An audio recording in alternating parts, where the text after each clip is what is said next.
So welcome back to Behind the Build.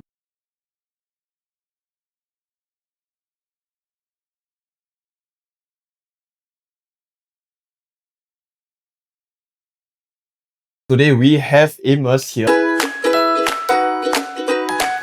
He's the founder of Elevate and he helps companies grow through digital marketing. And today he's going to share with us some of the trials and tribulations of being a business owner. I started my own career because I believe I can do more. I believe I got the capacity and the ability to do more, right? And I knew nothing also. Like, I don't know anything when I left my first full-time job for all these businesses and stuff, right? But I only believe one thing is I can do more. That one belief then, that was 7-8 years ago lah. So I think if you want to do career switch or you want to start a business for yourself, you just have to believe in yourself lor. The odds are stacked against you lah. It's not easy lah. You ask yourself, not easy ma. That's one thing I always tell people. You want to start your job because of money or because of passion. Because if you want to start your own job because you want to earn more, right, you don't have to do the things you like. Because the things that you like and have passion in will take more time to earn you money. In fact, you will still earn lesser compared to your full-time job. But you might be happier lah. But if you want money, then you don't come and start a job that has, wow, I got passion in painting. You can earn money from painting, but probably takes you years lah before your art is being appreciated by someone on the street or anything. But yeah, so that means you to spend enough time in it to get noticed for it. Right? Yeah. So like for example, I like building design, but I don't want to be an architect. Why? Because I'm passionate about the subject. But when it comes to the other things that, you take on apprenticeship, you start by doing toilets, repetitively designing toilets and not so important spaces, you get jaded after a while. Yeah. So to me, mid-career switch, find something that has transferable skills. If you're in design, do something design related. I have friends doing Archi, then they end up doing UI UX also. Okay, got some link to it lah. Got some link, very minor link lah. Creativity, graphic, perhaps that's the only. The way you think is there lah. Because when you design things, you need to be user friendly, ma, right? Yeah. Usability. So when you go to that aspect of another career, makes sense lah. Makes sense. I got friends, or not say friends, acquaintance who also do career switches, but it's total opposite one. It's like no link one. Do I have any example I can think of now? I think the property feng shui lah, right? No link one, right? But I think it's still you have to do it lah, because sometimes you don't know in life. Wait, property feng shui, there is a very big link. Like, oh yeah, cause if you know the house floor plan, you can probably because as designer we design with logic, right? So you don't put your bed near the toilet. People tell you that because of the moisture, yeah. It affect your breathing. And always keep the house airy. Don't live near a big drain because that's where all the dirty water is running through. You get pests, you get dirty air, and it's just not good for health. So all this, when people say feng shui, it's actually more of like logic. A bit lah. We don't talk about putting the weird things in the house that's supposed to improve your energy. I think those are mostly psychological. Yeah. But when I do get into the field of feng shui, then I'll let you know if I should eat my words or not. You're halfway in already lah. With your jacket and all. But I also want to know, like, when you started a business, was it a position you were put in, or you wanted to? I think that time was out of COVID lah. So I had this pet shop that I just shuttered up. Yeah, and I was thinking, hey, what should I do next? I have bills stacking up, but what am I going to do? What income am I going to generate right now? Okay, why don't we fall back to what we are good at? Yeah, so I started selling myself again, doing design build. So I got my first residential house, quite sizable, 5-room flat. Got some confidence, then started going more and more. When you do your pet shop, it's because you study architecture, right? So the pet shop, link. It was a thing of the past. Okay, but it was more of a pet hotel. But it was doing very well. Okay. I only needed like 2 part-time staff, and then I think we generate quite tidy profits. So quite comfortable. But I think when COVID came, we didn't have the hotel clientele anymore. So we had to pivot to grooming. So finding a groomer, and then doing a lot of pickup and send back and grooming. So the business model doesn't make sense anymore. A lot of operational costs. You work 4 times harder for the same amount of money, but that also means you spend significantly a lot more and take home less. So when the rental contract has ended, we just gave it up. And that was the first business, is it? I wouldn't call it first business. It is a business outside of my industry. That's the first one. Because when you study architecture, then you were saying that you must have something that can transfer skills, right? Transferable skills. That's right. Yeah. So for the pet shop, right, I made it very comfortable. Okay, using my design skills. We made the ventilation so good that the moment you step in, you can't smell anything. No urine, really? no crap smell, nothing at all. Because I have very strong ventilation. I knew how to pull air from the main door all the way to the toilet at the back. And So of course, the administrative controls we put into place to make sure the whole place is clean at all times. Even though we walk the dogs 3 times a day, we feed them sometimes 3 as well, but it's mostly 2 times a day. So I always believe it was silver lining. See, the pet shop closed down for a reason, so that you can come back and do this. I did a lot of hands-on work during that point of time when I was fixing up the shop. Because after that, we sold out to one of my part-timers. Then we redid the shop for the part-timer.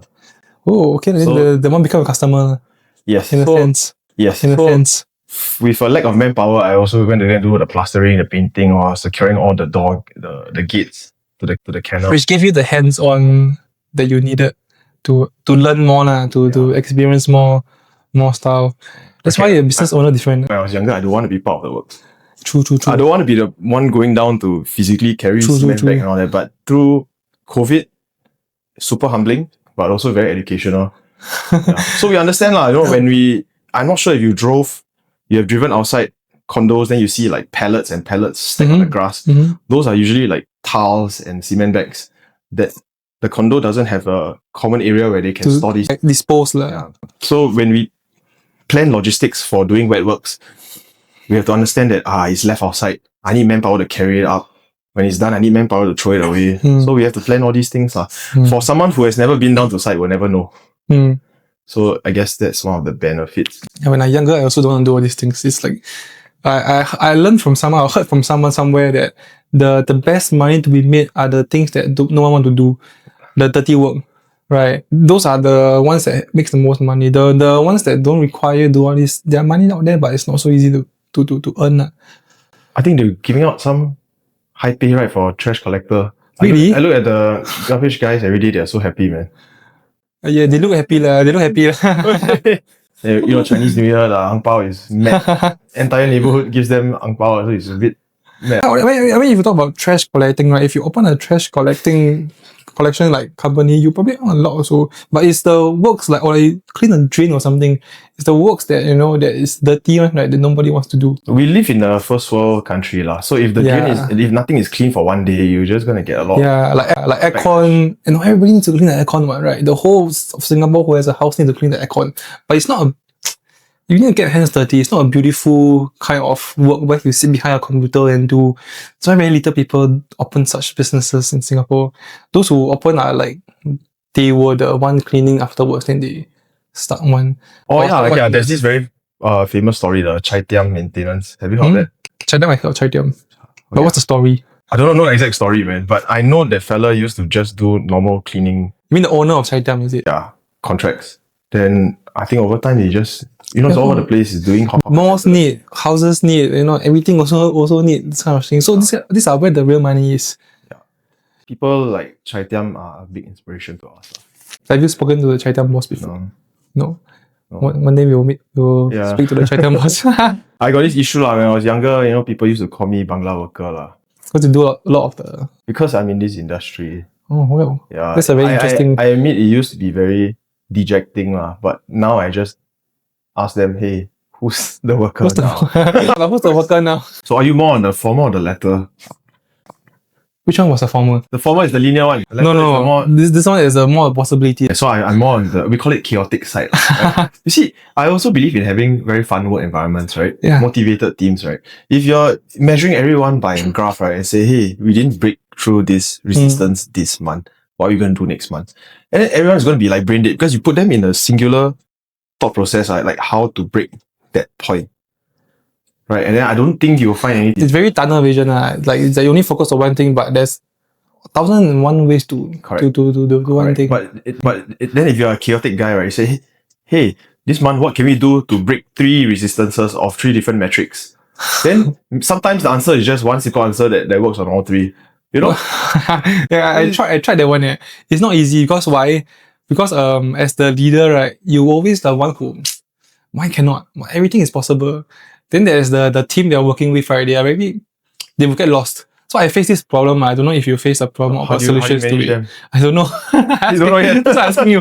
Like, so as leaders or like you are the founder, right? You always want to do better, ma. Don't say every year, like every month, every day is what's next? How can we do better today, tomorrow, and everything? Okay, what is better? Is it numbers? Is it the people that you're working with? It can be revenue in terms of numbers. It can be like customer experience.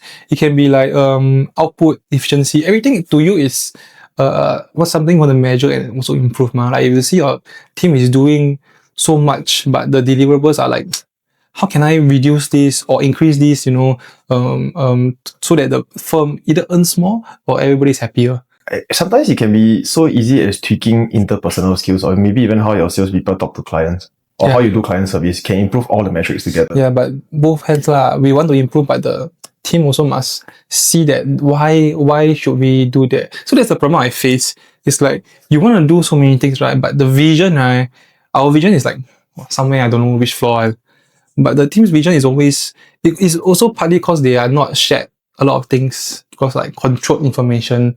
Second is very siloed thinking, like if your sales department, marketing department, operations, the way you think and the way you're supposed to operate very different.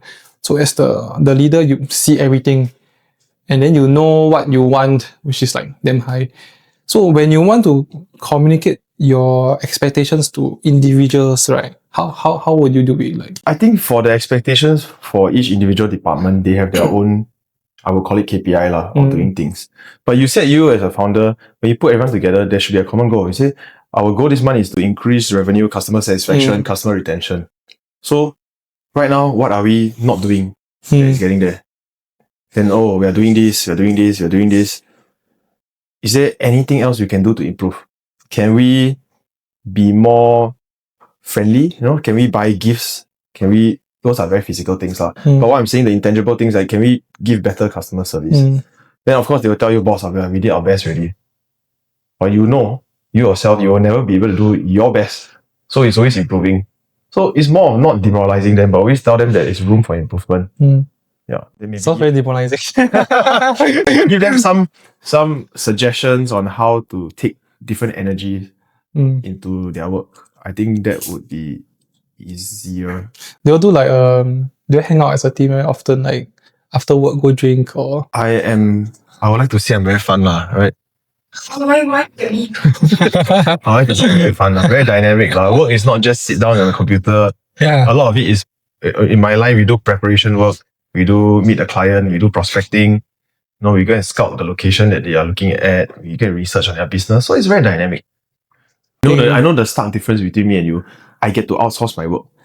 You have to use entirely your labor, correct? We can also outsource. Actually, for marketing, a lot of times Malaysia lah. I also it's a very sensitive topic, but I think it's worth addressing. It's like Gen Zs, like you must hire them already because they are the next workforce. They are the one that is in the 30s and the late 20s, and they can be extremely good, but extremely bad at the same time. It's really how you manage. So I think why people are having such issues with Gen Zs is because our mentality is still with the olden days. While you're managing, you remember a time where we stepped into the workforce as Gen Ys, and then there were people saying this about us. Yeah. That's what I always think. I always think. Last time I always talk with my mother or my whoever. I don't know young people think. Then now the young people saying the same thing to me, right? So it's like if you don't improve and change, right, you will become the antique, that traditional thinking which you used to go against. So I think business owners must learn to adapt and you can solve your question very easy. Yeah. Solve your problem very easy. Just make work fun. It's all going out to making work fun. Last time was how to make everybody 100%. Because people won't complain, people will just do. And they like to be told what to do because they don't want to think. So just do. Now is people want to know the purpose. Why are we doing all these things? Is there a better way to do? And if you are not sharing everything with them, right, they don't find meaning in doing what they want, right? They either just do the bare minimum or they will just quit. Yeah, it's just, like I said, like, make it fun, interesting, make it meaningful, which is not too difficult, right, I suppose. It is not so difficult when you say like that. How do you make KPIs fun? I guess that is the real question. How to make KPIs fun? Like, How for to make example- something not fun? Like, for example, for me, I would like to have customer satisfaction. And so reviews to me very important, for example. So how I can approach my work is maybe I'm more cheerful when I see the client just happier, whatever I can, just go out. That is you, man. How do you make your team Okay, cheerful meeting customer? Cheerful meeting customer. dear who and who is customer satisfaction. Okay? So maybe give them an incentive for hitting it. Yeah. So things like that, it's fun. It's like you gamify the experience. I learned that you cannot tell Gen Zs the way to do it. You just have to tell them what you want as an outcome, and then you just let them handle it. If you don't reach the outcome, then you got a reason to talk to them and say, you're meeting the better Gen Z. Yeah. That's why. I don't know if I can say that, but but yeah, because I learned that if you tell them how to do it right, one is they will never meet your expectation because you are you. You have radical thinking, you have crazy expectations. They will never be able to meet that because they are not the owner of the firm. They will not have the responsibility and passion like you do, right? So they will feel that. Second is they don't like to be told what to do also. To me, that's perfect, man. I don't like to tell people what to do. Yeah. So if they have an idea of what they need to do, I'll like, okay, for example, I just say, hey, this month we need to do this. Okay, I got an idea. Let's do perfect. If it goes out well, if it meets outcome, then perfect. Perfect. No, it's our job to tie it down to the outcome. Yeah. I learned one of the best things I learned running a business, right, is to manage expectations. Is to know that no one can live up to your expectations, and hence you should not be so like inner about every single thing. Because it's impossible for someone who is either an employee or your partner or what to live up to expectations because your expectations are the best, are the highest for whatever you want because you own ownership of this, right? So no one can live up to what you want to do. And if you want to scale, right, you'll be hiring people who will do the work for you. So you won't have to do it. And if you cannot trust them to do it, right? Whip the manager. I got a lot, 10 Whip whips the manager. Whip the manager. Then the manager will whip the guy. Which is a very old kind of managing. Like you whip the one below you, then the below one will whip. Of course, you pay him a manager role, the guy is not working much. That is what I also, what I always feel like I pay you, then you don't do, then I do.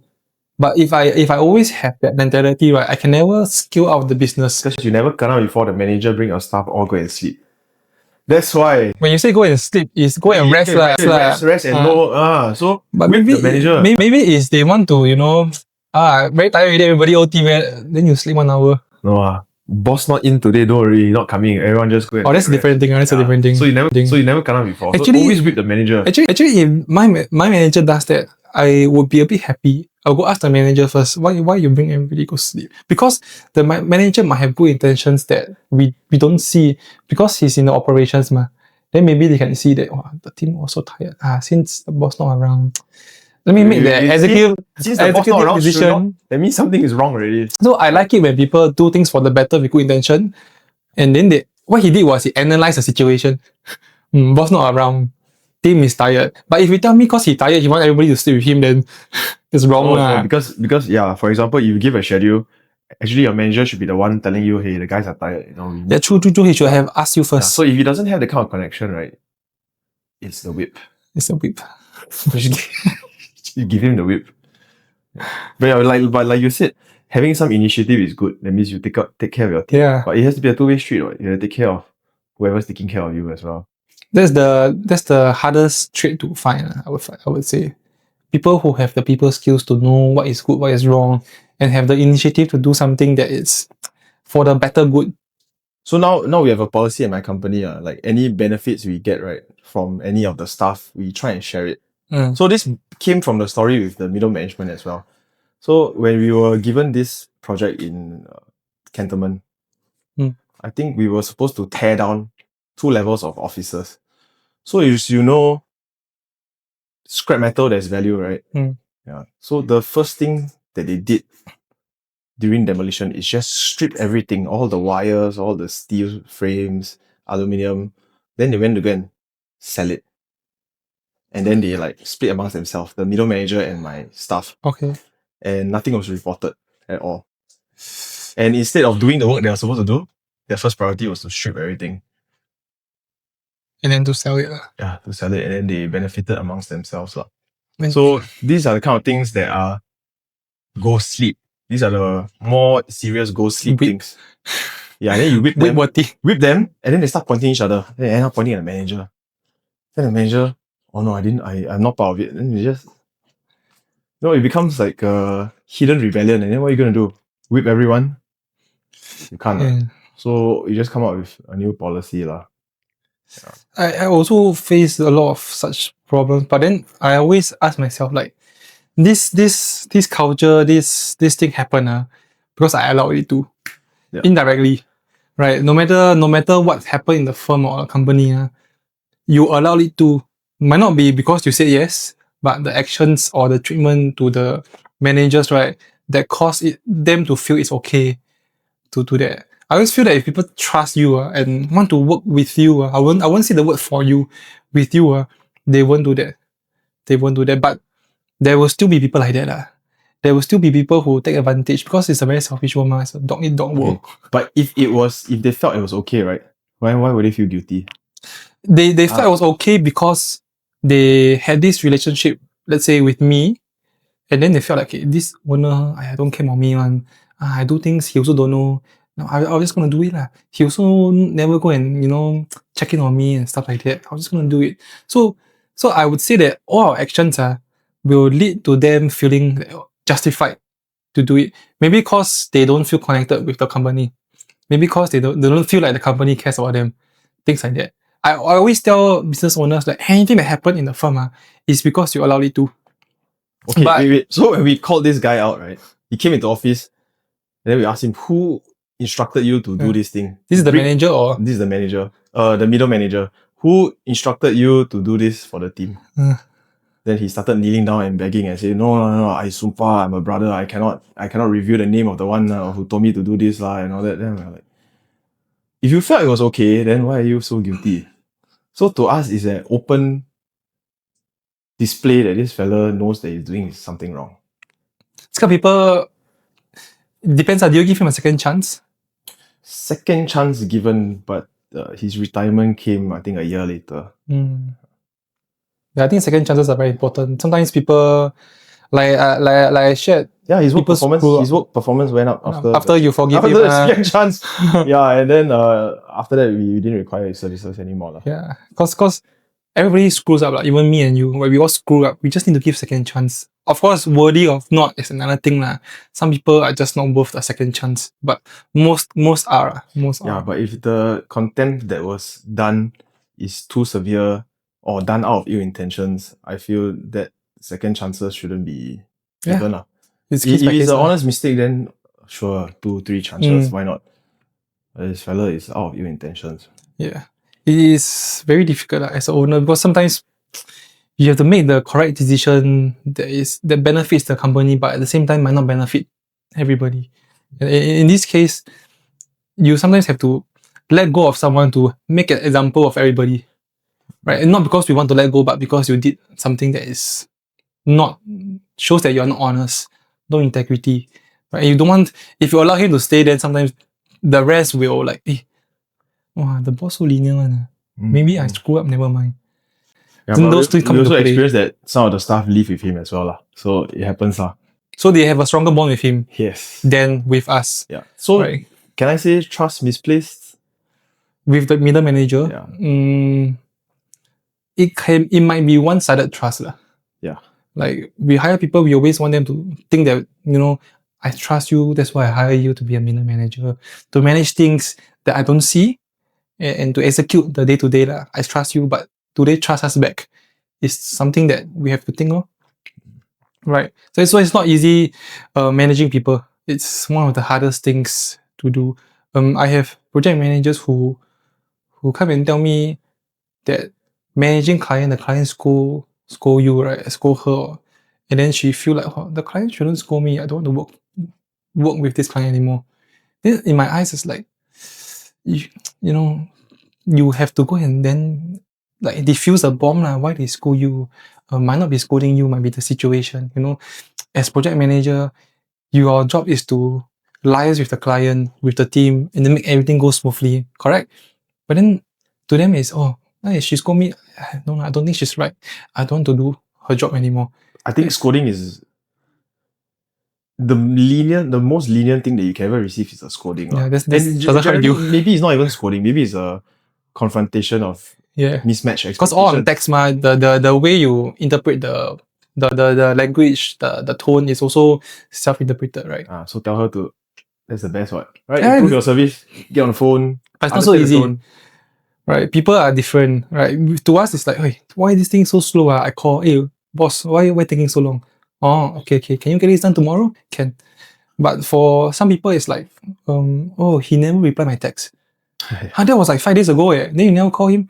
It's like, okay lah, I text him now. So you see, it's like different ways of doing things, and you know they are not experienced enough. They don't know the urgency of things and stuff like that. So very hard for us to place our what we think is right into them. It's very difficult. But in this case, after I go and dig, I realize it's not really scolding anybody. It's just a situation.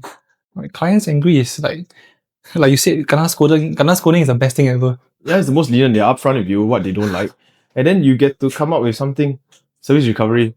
And when they see that you're willing to do recovery, they trust you admit your fault, and then okay, they see this vendor willing to admit their fault, and then you do something to I'll tell you what, I'll give you 5% discount next renewal, I'll give you free maintenance, things like that. Then okay lah, whatever it is, at least you own up, and then you give me something to solve the problem, and then you give me a benefit, right? It's the best thing that can happen. Okay, so in my industry, right, I know of this fella promised all the very good prices. So obviously he had to get a low cost on these things that he delivered. And of course it didn't turn out very ideally. So the client's always giving him problems. And then his answer to the client is, I already gave you a very good price. Why are you complaining? Right. The sales amazing, right? Amazing. So I called the fella, I say, do you think you should be saying that? You know, you already gave him something that fell short of expectation. Why not you just apologize, admit it's your mistake, and then do the corrective work? Make lesser money, never mind. Make loss, never mind. But these things go a long way. Then he was like, oh, okay, you know what? I'll listen to you. I'll go and grovel. I'm like, at least do it with an open heart and open mind lah. Don't just do it because I told you to do it. You can figure out the difference later after you have done it. Tell me the results. Tell me, is it better? Don't just do it just for the sake of me telling you to do it. But that's why you're the owner and it's not. Cause in my the people that I met, right, they always ask me, how do I start a business? How do I or what do I need to do? I really got the answer from you asking me that, because most successful business owners, right, they don't ask the questions of what do I need to do. They ask like, who do I need to look for? Where can I get this? And things like that. They ask very specific questions to get things because they have no reason like, hey, I want to open this business. They don't have the excuses really. They want it. Whereas a lot of people, they just, okay, I want to start a business, but I don't know where to start. How to start? Then they ponder on the questions for like months, right? And then they ask people, hey, how do I start?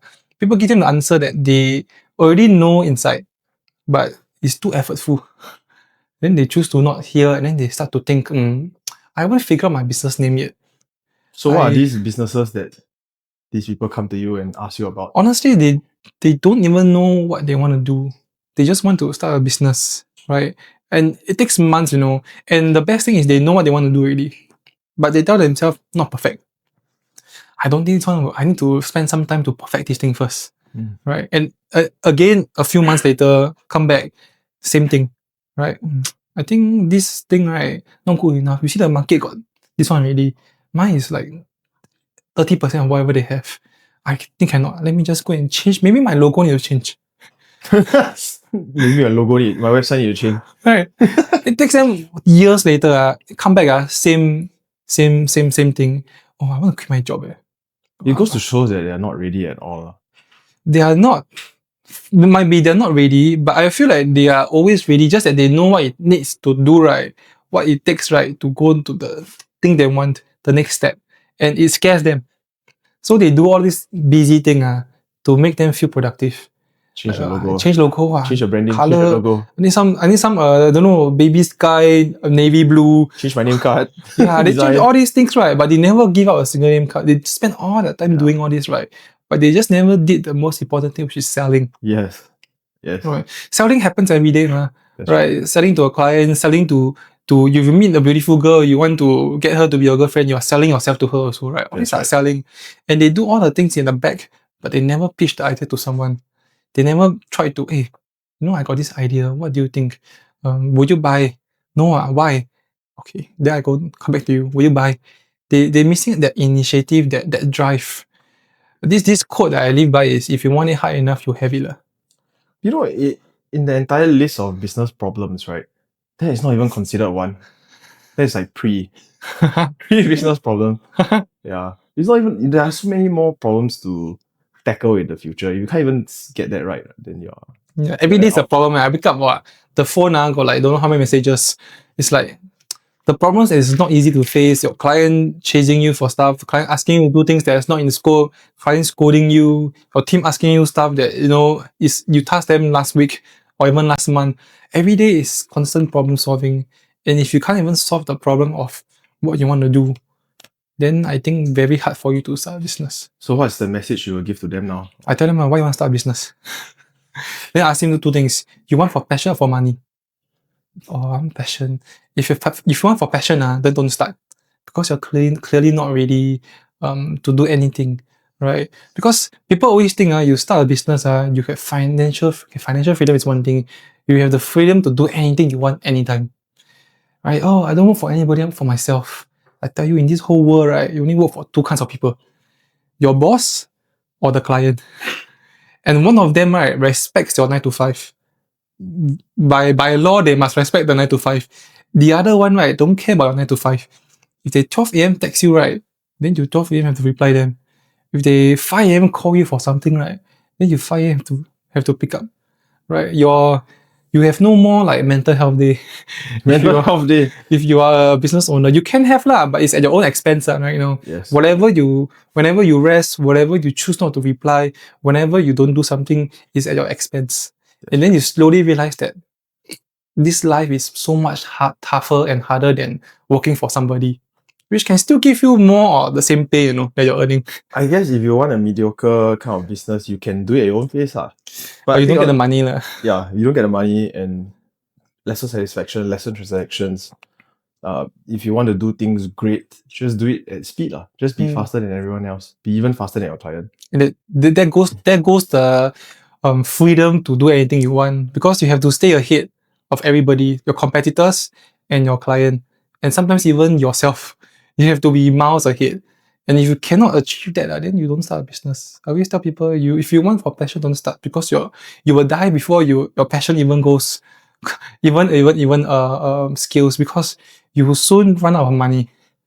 Unless you tell me you kena toto lah, or you medical insurance claim a lot of money, now nothing to do, right?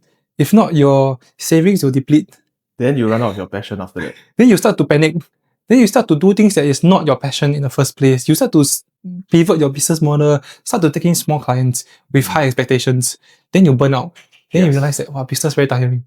And then give up altogether. And then go back. So to save you the and everyone else is lucky. I'm not. Either you think everyone else is lucky, or you start to think you're not suited for this. Right. But everybody is suited to run a business. Everybody can. It's just whether you want it enough or not. Right? So if you come and tell me, hey, I want to do this, but I don't know how, it shows me that you are not ready. Because every day I run a business, I don't know how to do a lot of things. Right. But you just figure it out along the way. You either Google, ChatGPT, ask someone, go find somewhere, go Malaysia, go Norway, or go wherever, right, to find the answer. And you have to find the answer.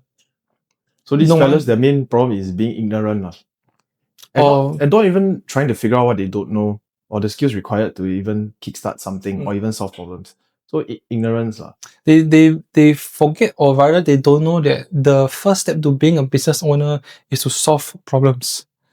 You will have a lot of problems and you will not know how to solve all the problems. Can you solve that? Is the value you have for society. Your value equals the number of problems you can solve. If you cannot even solve your problem, how are you going to solve other people's problem? Then you very hard to be able to reach the level that you want. Because everybody think they can do a lot of things. I think if I do this, I can earn $1 million. But in reality, you haven't even solved the biggest problem, which is yourself. You don't want it enough. You don't even know how to do it. You don't know how to study it.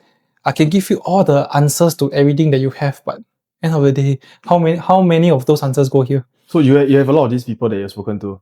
Yes. So I have a solution for them.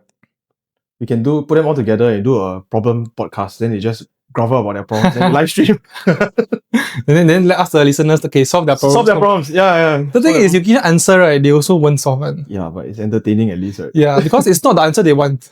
They want someone to just tell them how to do things. Guide them all the way, step 1, step 2, step 3. If I were to create a guidebook today, 10 step process to start your own business, people will buy. But if I were to create a book, say, okay, the trials and the troubles of starting a business and you know, the 100 steps to start a business, they won't buy because 100 steps it's so long, so tedious, don't want mine. They want the easiest way. They think there is an easiest way outside. They just haven't asked the right person. There's no easy way. No one will help you for free. If you want people to help you for free, go MLM. But you seem to have given your time to them for free. Because I come from that route where I also don't know what I want. I spend like days perfecting my logo and then print my name card and then build the website. Then afterwards, 3 months go by. Then I realized, the website color not nice. I change again. I realized, my name card now don't suit the website. I change again. Before I even started selling my idea, right, I changed my website, my name card, my logo like 1,000 times. Right. So I understand where they're coming from. And because I find in Singapore, right, a lot of people want to start their own business. But because we are in this system where we are all going through, right, we are all meant to be workers. The education system, everything, everybody tell us to study hard, get a good job. Study hard, get a good job. And ultimately, people do get a good job. And then they are being, not say manipulated, but they are being taught to do this, do that, do one specific thing only. They don't know the picture. Right? So when they want to start something, right, they now have to see the entire picture. Not everybody can get that. So being through that, seeing all those things, I understand where they're coming from. These people I talk to are like, some are like 21, 22, 24, right? Not old, right? But still relatively young enough to or rather mature enough to start their own business lah. But I see myself in them. And I thought like, hey, if everybody helps each other a little bit, the world will be a better place, right? So I will help as much as possible, but I will dim your flame first. I will make sure you see the ugliest thing in running a business. See the toughest part of setting up something for yourself. So that if you still want, okay, I'll help you through the initial stages, because most of the things you have to still do yourself. I cannot help you. So do you manage to pull anyone out of that hole then? It's very difficult. But okay, the solution that did it for you, did you try it with these people? So on this topic, right, it's very difficult because I'm a crazy person, right? My mindset is I always blame myself first than anybody else. So everything I try to make it my problem. I always tell my managers is, if you want to do well, make everything your problem. If you don't make everything your problem, you will start pointing fingers, or you will just not be involved in that thing. So if I want to do well, my whole life, everything is my problem. If I'm not a good husband, I'm the problem. If I'm not a good leader, I'm the problem. So I'll constantly change and evolve, right? So I try to live a difficult life just so that the daily struggles of the business does not like wear me down. So I will wake up at 5 a.m. I'll go to the gym, I'll run, and then I'll work. I work for like 10 to 12 hours a day. Right? Every single day is just... That is commendable, man. It's not because part of it is because I want to. It's a life I begged for in the past, Right. So now I can't complain, right? But it's also to prove to people, if I can do it, you can also. I'm a nobody, right? Who am I? I'm not the president. I'm not Elon Musk. I am nobody, right? But I can get there if I want it hard enough. You could be. Right? If no one's stopping me, right? If I want it hard enough, I could be like a junior of Elon Musk, one level down. But good enough. It's good enough. Good enough, right? Good enough. But if that boils down to how much you can sacrifice, not just the people around you, but also your own time. I don't even watch Netflix for a few months already. Oh, no. I want to watch Squid Game, but You need to cancel your subscription. Make a stronger conviction. it Cancel becomes like guilty when I watch it. Like, oh, 1 hour wasted. But do you feel that when you watch it? If you don't, right, then you will suffer as a business owner. Well, I used to have that phase where I feel like I couldn't spend a single minute off work. So my day starts from 8, ends at 11 p.m. Yeah. I'm still talking to clients at 11. Yeah. And I lived that life for a while. Things move very quickly, very robust. But we tend to become lazy and we forget that some of the work should be delegated. Yeah, correct. So then comes the burnout, the slew of health problems, mental problems, I would say. Yes. And to recover from that wasn't easy. Because you always feel this natural level of stress, even if you are at the beach, for example. And it becomes something right now that I do not ever want to go back to again. Because of how I should have done things better. Now that I'm smarter, let's make sure we don't nobody has to live that way. Not even the people under you who wants to do it, don't let them do it. Because you know it's not sustainable. So very important to quickly identify what you can do to solve it. Correct. Yeah. Even I just recovered from my burnout. I for these 2 weekends, I just told myself I don't work. I did a bit of work I have to but payroll and stuff. So I told myself, well, it has been very tiring 1 month, right? Because of all the things I have to manage. So I stopped working for these 2 days. But I cannot. That's why I don't share my way with other people because I'm a crazy guy. So a fun story is just about 2-3 years ago, my bank was negative $4. Not because I spent on things, but it was taken away by my friend. Right, everything gone negative. The bank deducted money because no money inside. They still give me the transaction, the admin fee. Yeah. Then that's why negative dollars. Right. So I am naturally optimistic. I woke up one day, I just woke up, then I just oh shit. Right. Then I thought to myself, okay I just treat it as though I bought a house for my family. I bought bags for my wife. Back then it was my fiance. And then, okay, life goes on. I spend the money on something that is valuable to the people around me. And then I start from scratch. So I'm naturally optimistic, right? No matter how much you hit me, I'm like, oh, okay lah. Right, I haven't died yet, ma. Right. You give me this problem, oh shit. Okay lah, I haven't died. Let's just take it one step at a time. One little exercise I like to do is I sit down and then I scale from where I am to the world. And then I realized that I'm just one tiny little organism in the world. My problems are not even like anything to be like considered to be concerned of. Yeah, nothing much can be solved. Nothing cannot be solved. It's just how much you want to solve it. As long as you don't give up, every day is just you trying to solve the problem. Okay lah. So I'm naturally like that, but not everybody's like that. That's why the solutions that I give to people, as much as I tell them to just go all in, not all people are like us, right? Not like us. So we cannot assume that our solution and the way of living can be just educated to others. So we have to that's why it brings down to leadership and management. The way we manage our lives and business cannot really be, hey, you should do it this way because that's what I think is right. But they might have a different way of living and thinking, work-life balance and stuff like that. Yeah. So similar experience to you. I was doing this burnout thing was during COVID's nonsense right? So I had everything wiped out as well. Total wipeout. Then I asked myself, okay, yes, money can make back, right? But what kind of time, what kind of value do you want to give now? Can we upgrade that? Can we stop doing those things that we thought that were repetitive and necessary, which is now unnecessary in the grand scheme of things, and make this world a better place? This is where I ended up today. And of course, you're happier for it. And over time, the money will come back. It is very interesting because every successful business owner that I spoke to, right, all speaks about one thing, which is value. What kind of value can you bring to the table? What kind of value can you bring to the world? What kind of value can you bring to the other person sitting opposite of you? Because if you cannot bring value, right, then no one wants to work with you. That's right. If you constantly want to take and not give, then you cannot reach the level where you want to. It's all about giving first, right? Last time the world is you show 5% of the value, and then people pay for 95%. Now the online world is you must show 95% first. And then people will pay for the 5%. Because this world is very skeptical already. All the scams, all the useless things that people buy, they learn to protect themselves. So if they cannot sense the value first, right, they won't buy from you.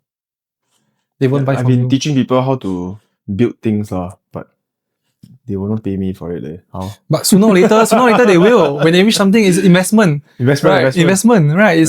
And we are happy when we help people also, right? If you're not happy when you help people, right, then you are not a good person. Oh man. Right? You should be happy, of course, to your limitations, right? To whatever you can help.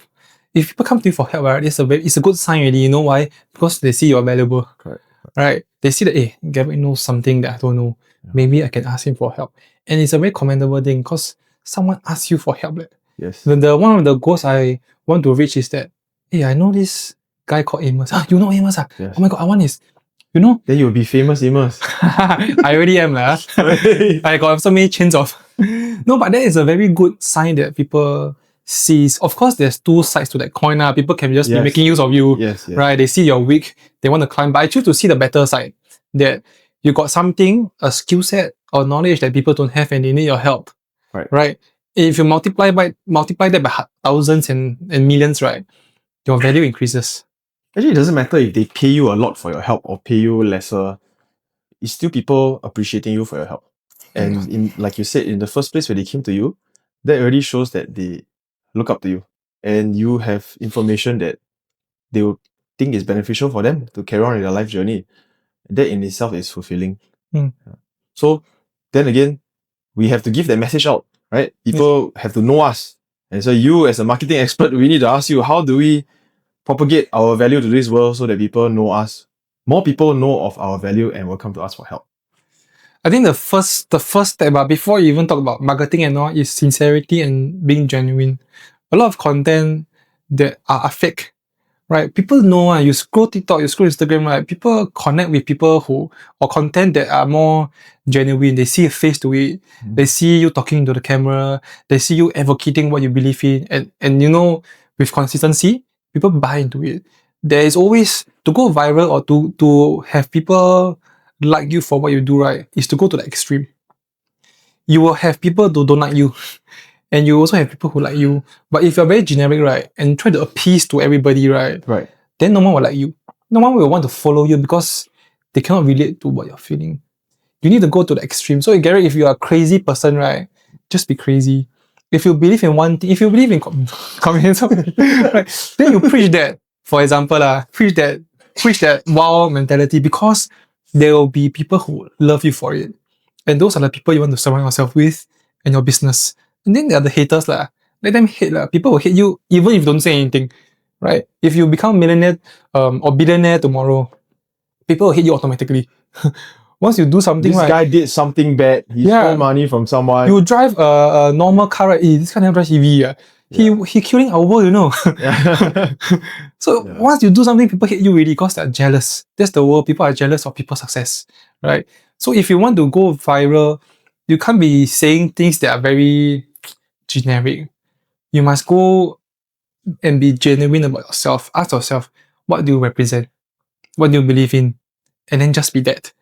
And then just create content around that, right? Then this group of people will then relate to you and say, wow, this guy like Andrew Tate like that. Right. Tons of people hate him. Tons of people love him. Right? And it's because of these two groups of people made him to where he is. Because haters will also bring your content up. Right. And then the people who love you for it will then get to consume your content and then support you. Can I get some hate comments on this video, please? Have you said anything worth hating? Oh no. Hey, thanks for having me here, Garrick. Absolutely welcome. If you guys like such topics, right, in the future, please like, share, comment, and subscribe to this channel. And I'll make sure Garrick actually invites me to other sessions as well. I will, absolutely. Better. Good to have you. Thank you so much, man. Thanks, man. Yes.